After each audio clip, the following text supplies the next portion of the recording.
తెలుగు కథలకు స్వాగతం. ఈరోజు మనం భక్తి విజయంలో భాగంగా భవిష్యత్ బ్రహ్మ ఆంజనేయుడు అనే కథ గురించి తెలుసుకోబోతున్నాం. కథ మొదలు పెడదాం.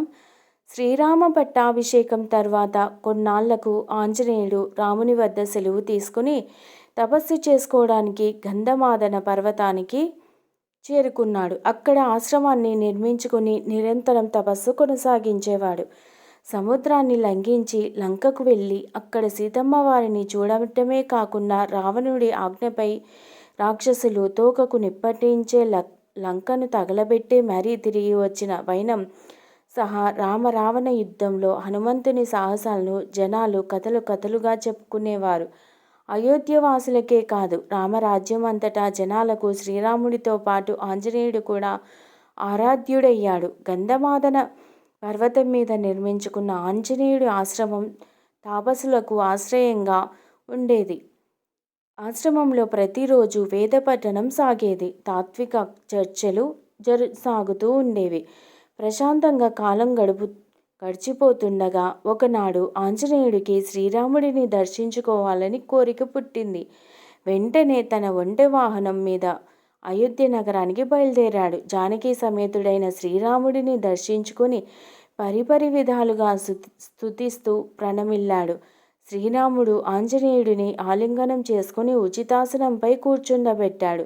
ఇక్కడి నుంచి గంధమాదనానికి వెళ్ళిపోయాక చాన్నాళ్లకు వచ్చావు. నీ రాక నాకే కాదు, సీతకు కూడా ఆనందదాయకమే. నువ్వు ఉంటున్న చోటు సౌకర్యంగానే ఉందా? ఆశ్రమవాసంలో అంతా కుశలమే కదా అంటూ కుశల ప్రశ్నలు వేశాడు. రామా, నీ దయ నిరంతరం నా మీద ఉండగా నాకు చింత ఏమిటి? క్షేమంగానే ఉన్నాను స్వామి అని బదులిచ్చాడు ఆంజనేయుడు. హనుమా, సీతాన్వేషణ మొదలుకొని రావణునితో యుద్ధం వరకు నాకు ఎన్నో రకాలుగా తోడున్నావు. ఇప్పుడు నువ్వు నాకు మరొక పని చేసి పెట్టాలి అన్నాడు రాముడు. ఆజ్ఞాపించు ప్రభు, నీ ఆజ్ఞను నెరవేర్చడమే నా కర్తవ్యం చేతులు జోడించి అన్నాడు హనుమంతుడు. నా అంగుళీయకాన్ని అడిగితే దానిని బ్రహ్మదేవుడికి ఇచ్చావు. లంకలో ఉన్నప్పుడు సీత ఆ ఉంగరాన్ని చూసుకుంటూ తన దుఃఖాన్ని తీర్చుకునేది. ఇప్పుడు ఆ ఉంగరం కావాలి. నువ్వు వెంటనే సత్యలోకానికి వెళ్ళి ఆ ఉంగరాన్ని తెచ్చి ఇవ్వు అన్నాడు రాముడు. శ్రీరాముడి మాట పూర్తి కావడమే తడవుగా ఆంజనేయుడు రివ్వున ఆకాశానికి ఎగిరాడు. వాయువేగ మనోవేగాలతో నేరుగా సత్యలోకానికి చేరుకున్నాడు. సత్యలోకంలో బ్రహ్మదేవుడి కొలువు నిండుగా ఉంది. అష్టదిక్పాలకులు సనక సనందాది మహామునులు అక్కడ ఉన్నారు. ఆంజనేయుని చూడగానే వారందరూ లేచి నమస్కరించి అతడిని ఉచితాసనంపై కూర్చుండబెట్టారు. సభలోకి బ్రహ్మదేవుడు అడుగుపెట్టాడు. సభాసదులందరూ ఆయనకు నమస్కరించారు. ఆంజనేయుడు కూడా లేచి నిల్చొని బ్రహ్మదేవుడికి నమస్కరించాడు.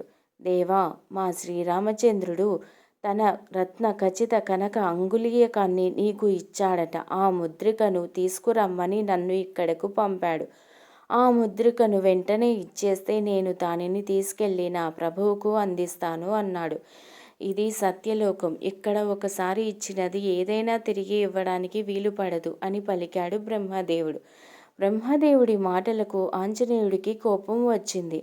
బ్రహ్మదేవా, బొత్తిగా కృతజ్ఞత లేకుండా మాట్లాడుతున్నావు. నాకు ఇక్కడ ఆలస్యం చేయడానికి వీలుపడదు. నువ్వు ఇవ్వకుంటే ఈ సత్యలోకాన్నే పెళ్లగించుకొని పోయి నా ప్రభువు పాదాల ముందు ఉంచుతాను అంటూ తన దేహాన్ని విపరీతంగా పెంచి విశ్వరూపాన్ని ప్రదర్శించాడు. సత్యలోకంలో ఉన్న వారంతా ఆంజనేయుడి భీకర విశ్వరూపాన్ని చూసి ఆహాకారాలు చేశారు. ఇంతలో సనక మహర్షి కల్పించుకొని, బ్రహ్మదేవ, రామదూత ఆంజనేయుడి బల విజృంభణను చూశావు కదా. పరిస్థితి అదుపు తప్పకముందే ఆ ముద్రికను అతడికి ఇచ్చి పంపడమే మంచిది అని పలికాడు. అప్పుడు బ్రహ్మదేవుడు పక్కనే తామరలతో నిండి ఉన్న కొలనును చూపించి, ఆ ముద్రిక అందులోనే ఉంది, తీసుకెళ్ళు అన్నాడు. హనుమంతుడు కొలనులోకి చూస్తే నీటి అడుగున అసంఖ్యాకంగా రామముద్రికలు కనిపించాయి. అన్నిటినీ తీసుకెళ్లటానికి రామాజ్ఞ లేదు. ఏం చేయాలో తోచక ఆంజనేయుడు రిక్తహస్తాలతోనే అయోధ్యకు చేరుకుని రాముడికి జరిగిన సంగతంతా చెప్పాడు. హనుమా, ఆ సరస్సున ఉన్నవి నా అంగుళీయకానికి బింబ ప్రతిబింబాలే. వాటి మహిమతోనే బ్రహ్మదేవుడు సత్యలోకాన్ని సకల లోక సమ్మతంగా పరిపాలిస్తున్నాడు. వాటిలో ఒకటి తీసుకురా అని చెప్పాడు. హనుమంతుడు వెంటనే మళ్ళీ సత్యలోకానికి వెళ్ళి సరస్సులో ఉన్న ముద్రికల్లో ఒకదానికి తీసుకువచ్చి రాముడికి అందజేశాడు. రాముడు సంతోషించి, హనుమా, భవిష్యత్తులో నువ్వే సత్యలోకాధిపత్యం పొంది భవిష్యద్బ్రహ్మవై వర్ధిల్లగలవు అని ఆశీర్వదించాడు. ఈ కథ మీకు నచ్చినట్లయితే ప్లీజ్ లైక్ చేయండి, షేర్ చేయండి, సబ్స్క్రైబ్ చేయండి. Thank you very much.